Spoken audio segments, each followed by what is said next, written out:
Hello everyone, glad to be back. Today is 5th of October, now it's 15 past 8 in the morning Moscow time. I'm Levan Kudadze and this is my first update for the day in which I will share all the main news that are making headlines in Russian media outlets and Russian language pages on different internet platforms. Second update will be a little bit late in the afternoon on my Patreon page, and of course during the day I will post dozens of updates on my Telegram page. Also, you can see, if you are not subscribed, then you can see links under this video in the description box or in the pinned comment. That's been said, let's talk about news now, and I will start with a short summary of the situation on the battlefield, Ukrainian battlefield. According to latest reports from Russian media outlets and Russian Defense Ministry, there is no significant changes on the front line on any of the sectors of the front. It's a daily routine, basically, artillery duels between the sides, drone wars, and reckoning force operations.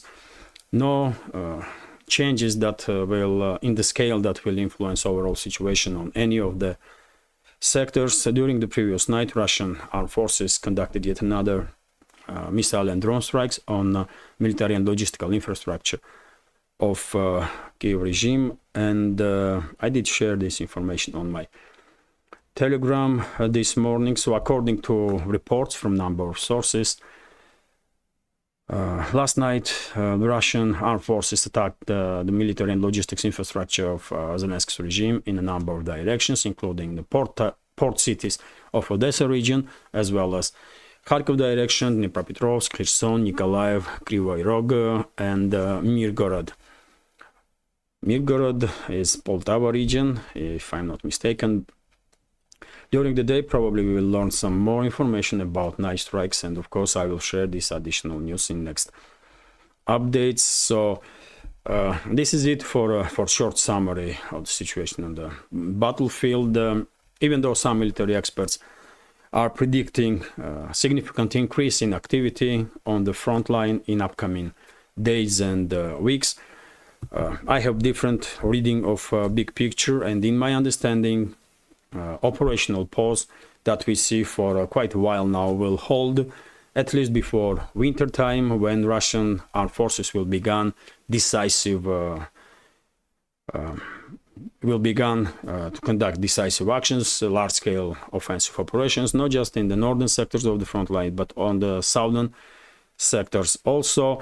Meanwhile, it's quite possible that Russian armed forces will try to neutralize several Ukrainian bridgeheads, including Orekhov bridgehead, and if Ukrainian forces did not begin their withdrawal from, let's say, Verbova area or Rabotino area in next couple of days, probably eventually they will end up in the cold room there.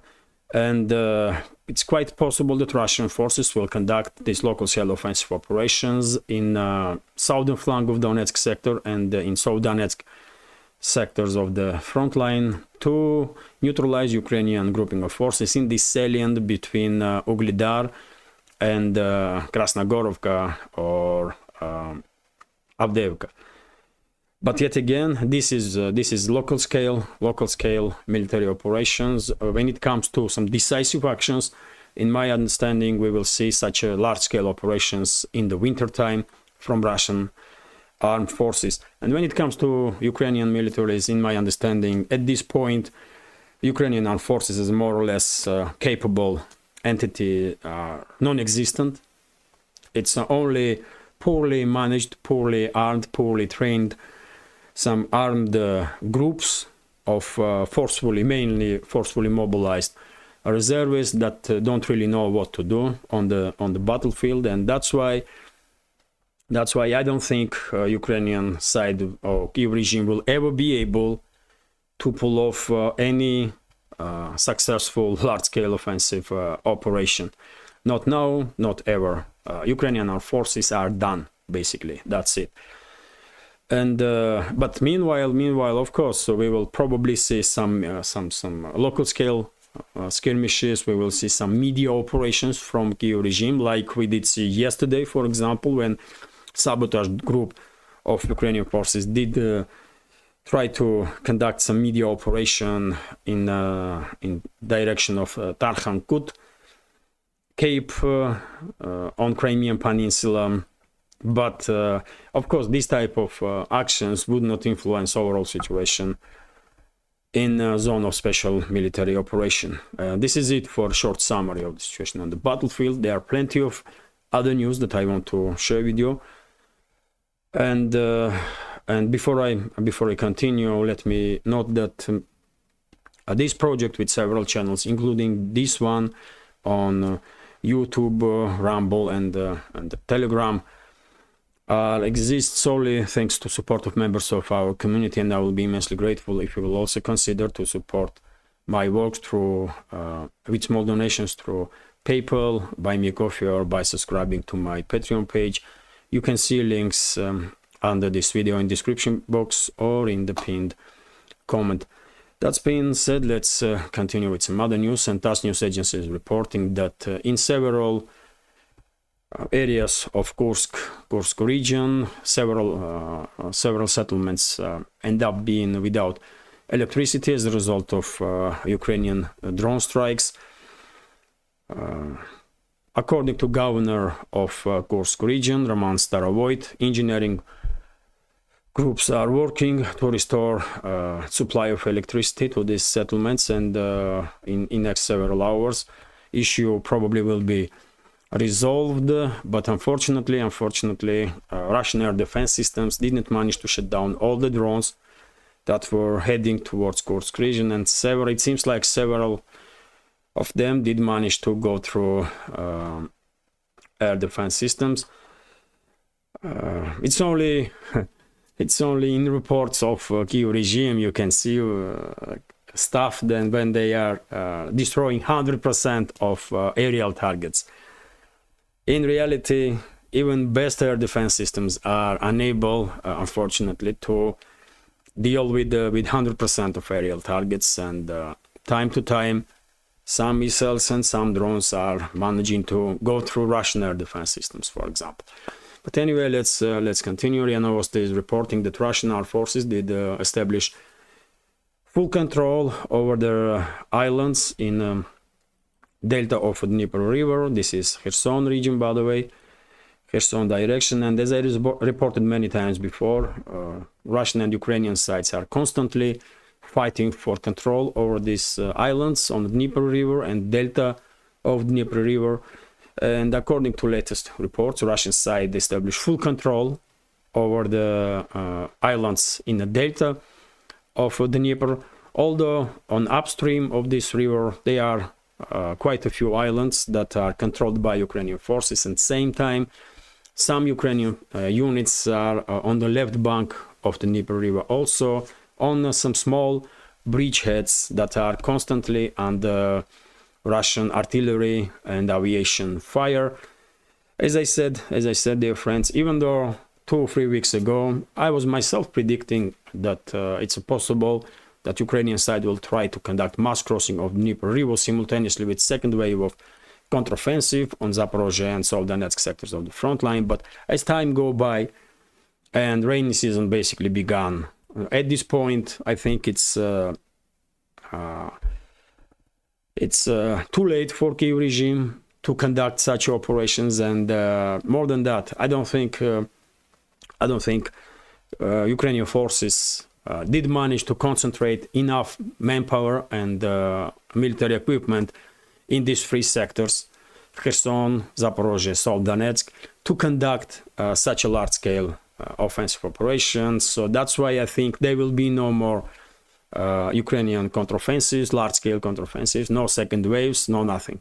And also there will be no mass crossing of the Dnieper River. Although small groups, of course, will constantly try to cross the river and to create some bridgeheads on the left bank, because after all, even Ukrainian POWs are saying that Ukrainian units in Kherson region constantly are sent on the left bank to conduct these suicidal missions. And many people are refusing to obey such orders and preferring to end up in a jail, by the way, to be prosecuted, but not to participate in these suicidal operations. And according to statements of POWs, by the way, vast majority of military personnel of Ukrainian army in Kherson region. I'm talking about Kherson because I read about Kherson region this morning. So majority of military personnel is forcefully mobilized and extremely poorly trained reservists that don't really have any idea what to do in the combat. And that's the manpower. With this manpower, Kyiv regime wants to achieve something. It's impossible. It's just impossible. But anyway, let's continue.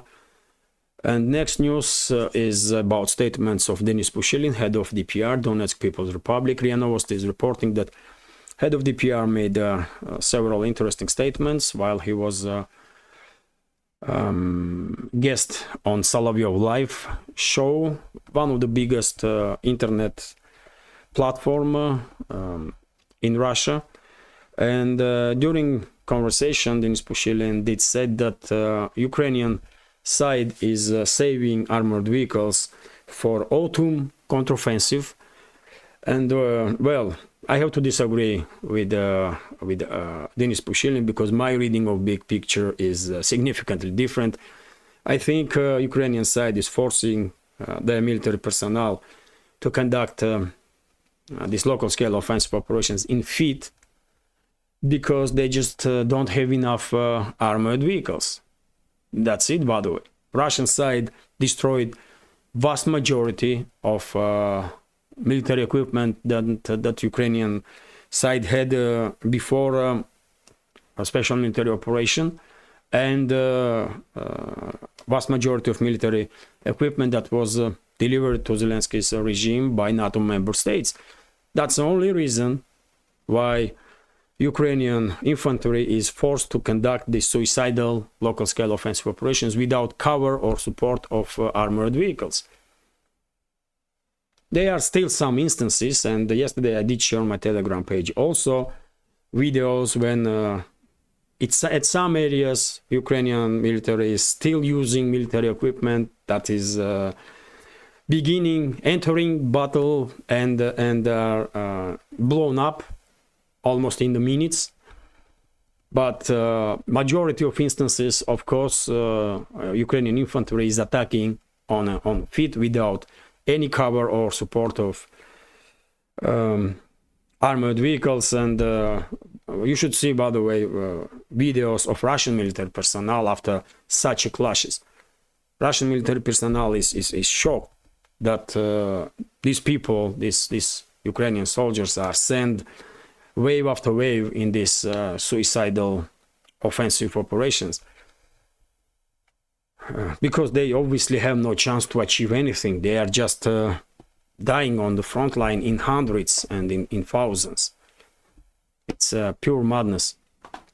So, well, Denis Pushilin may have, I don't know, some inside information or something, but my understanding is that from now on we will never see any large-scale Ukrainian counteroffensive. Call it whatever you want, autumn counteroffensive, winter counteroffensive, the spring counteroffensive. It's not happening. That's it. Only side that will pull off large-scale military operations will be Russian side. And we will see decisive actions from Russian armed forces in the winter. No doubt about that. And let's continue. RIA Novosti is reporting that, you can see this individual on the screen is one of the members of that sabotage group that tried yesterday to conduct this media operation in Cape Tarkhankut on the west part of Crimean Peninsula. This military personnel, which is possibly colonel of Ukrainian army, and he may even have regardless of hero of Ukraine. There were some reports on some channels, some Telegram channels, that this person may be colonel that has this title of hero of Ukraine or something like that. And this one was wounded and captured by Russian forces during a process of neutralization of this sabotage group. Well, where is the map? And rest of the Ukrainian saboteurs did try to flee area, and most of them probably were neutralized by Russian Air Force. But I guess some of them did reach Zmini Island, and they sent some video footage with flag and some crazy statements that they made during this operation on Cape Tarkhankut. And then Russian Air Force did strike Zmini Island, which is somewhere here, by the way. And after that, I guess entire this grouping of forces were destroyed. Maybe some of them made it to coastal line of Odessa region, but majority of this sabotage group was neutralized for no reason, basically. Kyiv regime sacrificed this almost platoon, by the way, just to have some several minutes of propaganda victory, if you can call that kind of mess victory, man. Unbelievable. I wonder how when Ukrainian soldiers, Ukrainian military personnel will begin to realize in mass that they have been used as a pawns in a war of Western so-called elites against Russia. It will happen, and the instances of surrendering of Ukrainian military personnel is increasing as time goes by, but I'm expecting something bigger to happen. I'm waiting when entire battalions or brigades will lay down arms and surrender, because it has to happen. Hopefully one day Ukrainian militaries and officers that are still left in Ukraine will realize what is going on and will make the right decision. But anyway, let's continue. RT is reporting that when Defense Minister of Netherlands did made quite disturbing statements, which should not surprise us anymore, because the so-called Western elites on daily basis are making some unbelievable statements. And well, this time Defense Minister of Netherlands, Kasia Ollongren, did said that Ukraine is a very cheap way to fight Russia. That's what she basically said openly during the Warsaw Security Forum, by the way.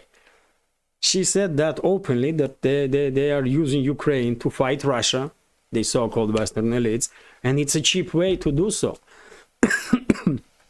You know, and similar statements, if you remember, was said by many other officials of the Western states, and high-ranking officials, not just some mediocre elements. Well, do Ukrainian citizens see this information? That's a question. Do they realize what is going on? I don't know. But, well, after such a statement, by the way, how anyone in Ukraine will be in support of continuation of this conflict or in support of Kyiv regime? I mean, Zelensky and his criminal associates. It's impossible, man. Let's continue. TASS news agency is reporting based on article in Bild, German magazine, that German newspaper, that German government, at least for now, are refusing to send Taurus long-range missiles to Kyiv regime. One may say this is a good news. But I think this information from Bild is some kind of media campaign to confuse probably Russian side, because I don't believe single word from of Western media outlets, and I'm quite sure these Taurus long-range cruise missiles already are in Ukraine. I want to be mistaken, by the way. I want to be wrong on this.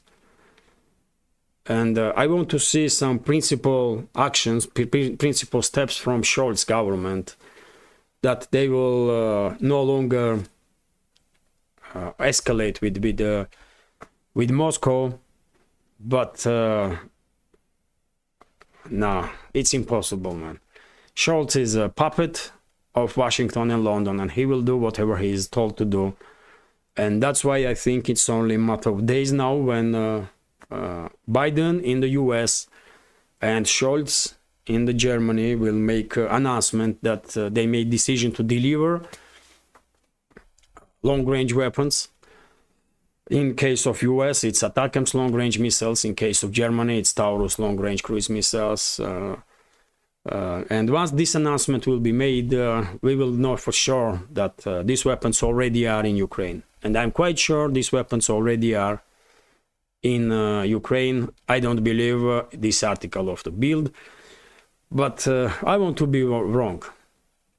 I want to be wrong. At least I report about this article that, well, Bild is writing that government of Germany did not yet made a decision about Taurus missiles. I don't think so. And by the way, TASS news agency also reporting, this time based on Bloomberg's article, that Germany will send to Kiev regime additional IRIS-T air defense systems, and also 10 Gepard self-prepared anti-aircraft guns. So weapon deliveries from Germany to Kiev regime are not stopping, and I have no reason to believe that Scholz will refuse to supply Taurus missiles to Kiev regime. It's impossible though. Those missiles already are in Ukraine, and I hope Russian intelligence will be able to pinpoint locations of those weapons, and then Russian Kinzhal or Iskander missiles will take the job. Will take care of those Western weapons. So let's continue. TASS news agency is reporting that US delivered to Kiev regime 1 million bullets, 7.62 millimeter caliber bullets, 1.1 million even. And these bullets, this munition was confiscated or stole basically by US from one of the ships. This is Iranian munition that was heading, according to US officials, towards Yemen. And this happened in 2022, by the way, when ship was stopped and this munition was confiscated. And now they will send it to Ukraine. Well, no surprises really. No surprises really. As I understand, 7.62 is for AK-47s and modifications of AK-47, because later models of AKs have different caliber. Well, I'm not sure that Ukrainian side has that many AK-47s with this caliber in service. But anyway, information is quite interesting that United States now are supplying Kiev regime with weapons and munition that they are stealing from other countries. That's quite something, isn't it? And we are talking about superpower, by the way. You know, they cannot send their own munition, or what? Why they have to send? Why they have to steal, first of all, munition of different countries, and then send this ammunition to other countries? It's crazy. Biden administration is total mess, by the way. It's embarrassment for US. And I guess at this point, main danger for US citizens and the US as a state comes from Biden and this crazy neolibs and neocons that are running and ruining United States very before our eyes. But anyway, let's continue. RT is reporting that Ukrainian officials fear cash will dry up. That's a report of Wall Street Journal. And this is quite interesting, by the way. I want to share with you some numbers that you may find interesting. I did say many times before that US and European taxpayers are paying wages for, not just for Zelensky, because Zelensky is receiving not just wages, by the way, he is basically stealing billions and billions of US and European taxpayers. But also with funds from Western states have been given salaries to 150 civil servants in Ukraine. Just look at the numbers, by the way. 150,000 civil servants in Ukraine, including government of Ukraine and everyone else, all the officials and all the civil servants are receiving salaries from money of US and European taxpayers mainly. But this is not the all. Also, another 500,000 teachers in Ukraine have been paid by taxpayers of EU and US, and also everyone, professors, all school workers, all people in healthcare system, and of course, by the way, Ukrainian militaries also are paid with this money that Kyiv regime is receiving from Western states. So overall, my understanding is that somewhere around 1 million people in Ukraine, at least probably, are receiving their salaries, are paid salaries basically by US and EU taxpayers. That's quite something, isn't it? I wonder how many people in the US and in Europe know or realize that they are paying salaries of about from 500,000 to 1 million people in Ukraine. What they gonna think about it? But anyway, let's continue. And by the way, at some point, of course, money will dry out for Kyiv regime, because we are already seeing preparation of the ground on the part of Western so-called elites to distance themselves from Kyiv regime, and it will happen when decision will be made in the West that Poland and some other NATO member states should take the steps and establish control over the western regions of Ukraine. Let's continue now, and TASS news agency is reporting that Turkey is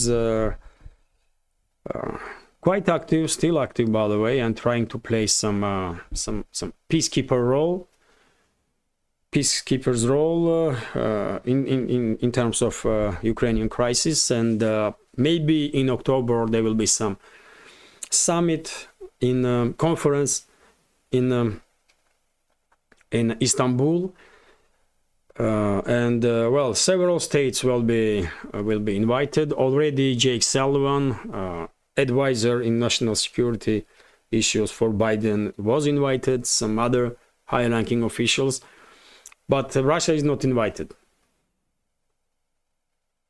Russia is not invited, and what are they gonna talk about then? What they gonna talk about? That's a question without Russia. Maybe how Ukraine will be divided and who gets what, who knows? I don't know. But Ankara is not stopping to stay relevant in world stage. But Erdogan's government has to play very balanced act, by the way, because it would not take much to destroy relationships with Russia. So Erdogan have to be very careful with his steps. Anyway, let's continue. TASS news agency is reporting that according to statements of Denis Pushilin, head of DPR, about 500 Ukrainian side is holding about 500 Russian POWs, and same time, of course, Pushilin did said that Russian side has significantly more POWs, Ukrainian POWs, which is true. Well, 500 POWs, Russian POWs in Ukraine, that's quite high number. I did not expect this number to be this high. But, well, that's one of the directions, for example, that Turkey can be active. Turkey can, if they want to play some good role, they can take some part in negotiations to exchange POWs. And, well, I guess Russia would not be against to exchange 500 Ukrainian POWs on 500 Russian POWs, or 1,000 Ukrainian POWs on 500 Russian POWs. And this kind of exchange is taking place on regular basis, really. Although quite a while I did not hear any news about it. RIA Novosti is also reporting that well, U.S. Colonel Douglas McGregor, one of the voices of reason that we hear in the world stage, let's say, from the West, did write in his account on Twitter or X that Ukraine already lost this conflict, and according to Douglas McGregor, Washington and its allies,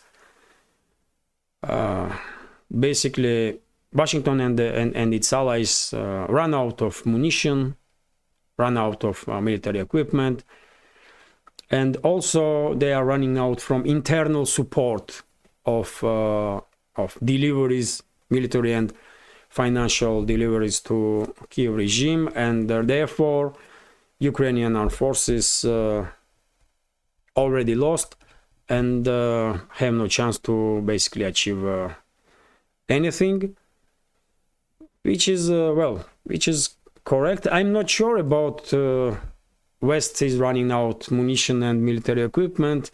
I did see reports about it that some officials now openly are saying in the West that they have no left that many military equipment to send to Kiev regime, but if I'm not mistaken, even UK's high-ranking official did say something like that during the previous days. But well, I will take these statements with a pinch of salt. I'm quite sure NATO member states can continue deliveries of armored vehicles and tanks and so on in hundreds and thousands. We should never underestimate how strength of NATO and what NATO member states are capable of.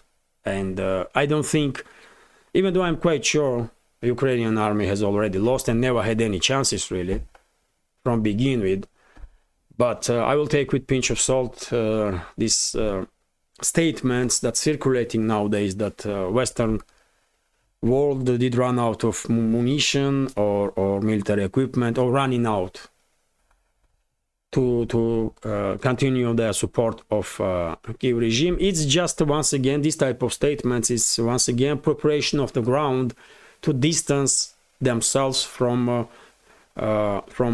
Ukrainian crisis, from Kiev regime, to begin minimizing deliveries of money and weapons.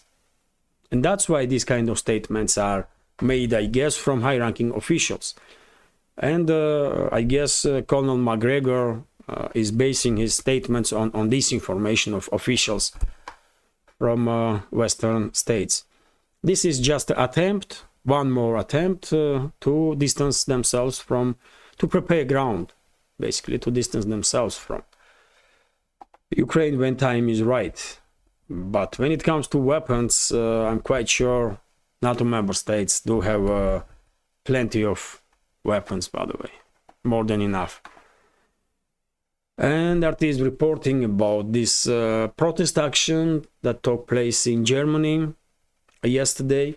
Some 4,600 people showed up for an event in Berlin, which was organized by the right-wing Alternative for Germany party. The march ended with a rally at the Lustgarten Park in the capital center, and went without an incident. And well, during these actions, people were demanding, basically, as I understand, to stop funding Kiev regime, stop sending weapons, and well, good to see that people are waking up. Good to see that ordinary people are waking up in the Western states. That's I can only applaud this, because we don't need this conflict, man. We never needed this conflict. It should never happen, but unfortunately, Western so-called elites did manage to provoke this confrontation. But now, as soon as this madness will end, better for world, for everybody.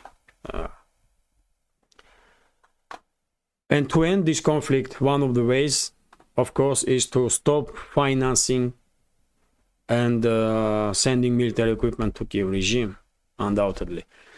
RT is also reporting that, well, Ukraine could rip off EU for 200 billion, according to Financial Times, if this failed state were ever accepted in European Union. But well, of course it will never happen. Ukraine will never become part of European Union. Only western regions of Ukraine, once they will end up being under control of Poland, Hungary, Romania, and possibly Slovakia. Rest of the Ukraine will be under control of Russia, and eventually probably will become part of Russia. But in theory, if this conflict will never happen and Ukraine will join EU, they will rip off European taxpayers for 200 billion euros, according to some internal treaties that and obligations that Brussels and EU member states have towards, as I understand, new members. So, well, I guess it's good for European taxpayer that Ukraine will never become part of EU, because they already did spend too much on this failed state.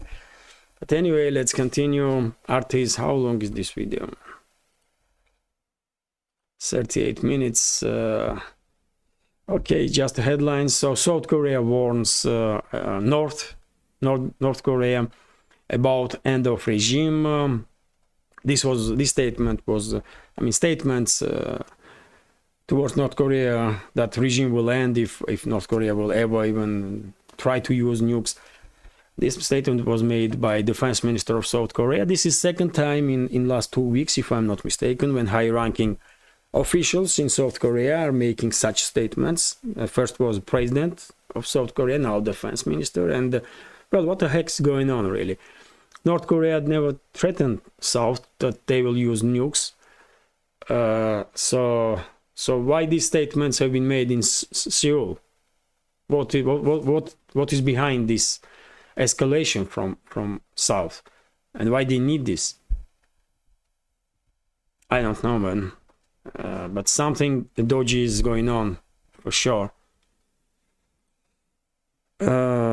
Maybe yet again US involvement, because they are not happy that South Korea is staying away, more or less, to be involved in this Ukrainian mess, Ukrainian crisis, and they want to escalate on Korean Peninsula now and to create some problems for Seoul. That's a possibility. But anyway, let's continue. RT is reporting that Indian Air Force is to phase out Soviet jets. It's, you know, Indian Air Force is going to say a final goodbye to a legendary Soviet fighter jet MiG-21s that are still in service in India, and well, they will conduct last flight in Indian Air Force on 8th of October, if I'm not mistaken. And by the way, MiG-21s they are legendary planes, of course, of Cold War era, and quite successful fighter jets. They prove their capabilities during the Vietnam conflict. They did prove that they did prove themselves during the India-Pakistan confrontation, and well, according to some reports, MiG-21s even managed to shut down Pakistani's F-16s, by the way, which is MiG-21 is a third generation fighter jet, F-16 is a fourth generation fighter jet, and if I'm not mistaken, India claims that the MiG-21 did shut down Pakistani F-16s and many other planes, by the way. So legendary plane, and well, finally it's retiring. Interesting. But nowadays, by the way, India has 4+ fighter jets in its inventory, so need for MiG-21s are no longer in existence. India has French Rafale fighter jets, Russian Su-30 fighter jets, and their own domestic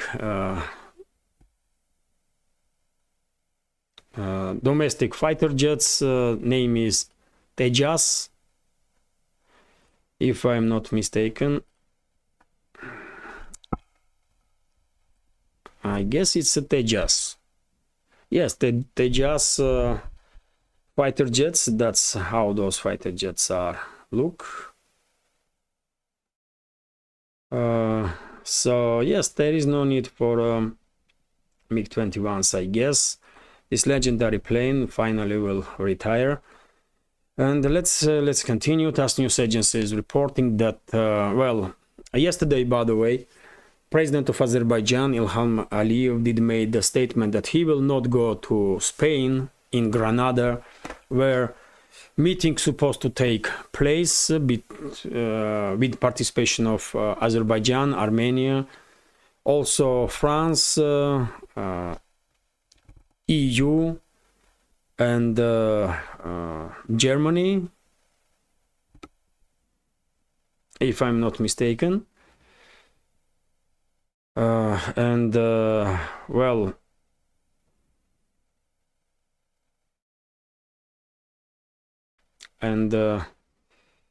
yes, France, Germany, and Brussels supposed to participate in this meeting, and Aliyev did say that he is not going in the Granada because of pro-Armenian statements of French leadership and pro-Armenian stance of EU leadership, and also Aliyev demanded Turkey to be also part of this sit down, let's say, or meeting.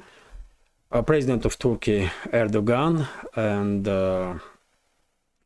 because demands, I guess, of Azerbaijan was not met, he did refuse to go into Spain.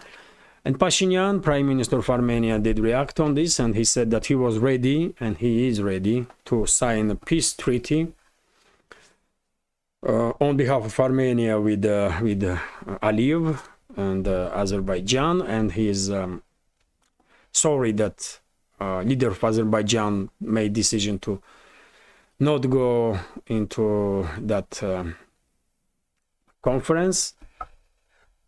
Well, maybe some supporters of Pashinyan in Armenia will begin to realize that if they were thinking that they will get rid of Nagorno-Karabakh, and after that Armenia will on a fast track will join EU and NATO, they are mistaken. maybe they will realize that they were mistaken, and I'm quite sure it's only a matter of time, and unfortunately, military confrontation will erupt between Azerbaijan and Armenia again, because Azerbaijan will definitely try to establish a land bridge with Nakhchivan. And of course, whenever any country is in military confrontation or has any territorial dispute, cannot be accepted in NATO. That's NATO's rules. Well, Pashinyan is total disaster for Armenia, by the way, that's for sure. But anyway, let's continue. Previously, there was some reports that peace treaty there was kind of report that there were reports that there was chance that peace treaty will be signed in Spain, in Granada during that meeting. And I report about it also, by the way, in previous updates. But, well, seems like that predictions were incorrect. Azerbaijani president are not even participating in that meeting. And also RT's report, by the way, that France is offering military weapons to Armenia, which is true. I did report about it previously, and just recently I did write post on Telegram with photographs of types of weapons that France will deliver to Armenia. And well, this is probably one more reason why Azerbaijani side is not happy about it, about France and France's position. Well, too little, too late, I guess.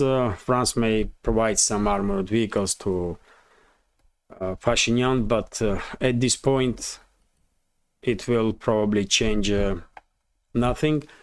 And RT is also reporting that Saudi Arabia and Russia extend their oil supply cuts to maintain more or less acceptable prices on the world market, on oil, on crude oil. And TASS news agency is also reporting that Russian budget in October will receive additional 513.48 billion rubles from revenues from oil and gas sales, which is well quite a number, really. And overall, even though Russian budget probably will be deficital for now, there are certain months when deficit or surplus of Russian budget is quite high, and in a year or 2 years time, maybe federal budget will finally manage to become deficital year-on-year terms. Also, by the way, this is gonna be last news for today's update. International Olympic Committee made decision not to allow Russian youth, Russian young sportsmen to participate in Youth Olympics of 2024, Winter Olympics it is. And well, how you gonna comment this, by the way? How you gonna comment this? Russophobia is a disease that cannot be treated, I guess. And when it comes to International Olympic Committee, I guess idea of Olympic Games is dead already, and it was killed by International Olympic Committee by political decisions for years and years. And at this point, I think it will be best for sport community, at least outside of Western world, to begin working on alternative sporting event, and BRICS nations can definitely build a foundation for such alternative games for sportsmen worldwide. Of course, with participation of Western sportsmen, of course, if they want to. But well, I guess Russia, China, India, Brazil, South Africa, they have to make sure that, I mean, sportsmen are secure, safe and secure from this crazy Western so-called elites, man. They are spending entire their life for training to demonstrate their achievements, and they are refuse to participate in Olympics. And what is the point in Olympics at all? So I guess we will move this way, and in several years' time, probably BRICS nations will come up with some alternative games for sportsmen. It's necessary at this point, because I have no respect for modern Olympic games whatsoever. There is no way, by the way. It's one more tool in the hands of political tool, in hands of and ideological, of course, tool in hands of the so-called Western elites, globalists, and rest of the mass murderers and criminals that are running modern West. That's it. It is what it is, man. And well, I will end this update now. Hopefully you will find this this video interesting. Plenty of news that Russian media is paying attention to. And well, if you find this video interesting, please click that like button and leave some comment about any topic you find interesting or like. Just about anything, really, because more likes and more comments probably will help me to reach wider audience and to deal with this extremely aggressive YouTube algorithm. And for very same reason, if you can, please share links to my videos or my channel with your friends on any of the platforms that you are active on. And finally, let me note once again that if you think this project with several channels on YouTube, Rumble and Telegram, including this channel, by the way, are interesting, useful, has some potential, and deserve to exist, please consider to support with small donations through PayPal, Buy Me a Coffee, or by subscribing to my Patreon page. You can see links under this video in the description box or in the pinned comment. This is it for now. Have a great day and take care.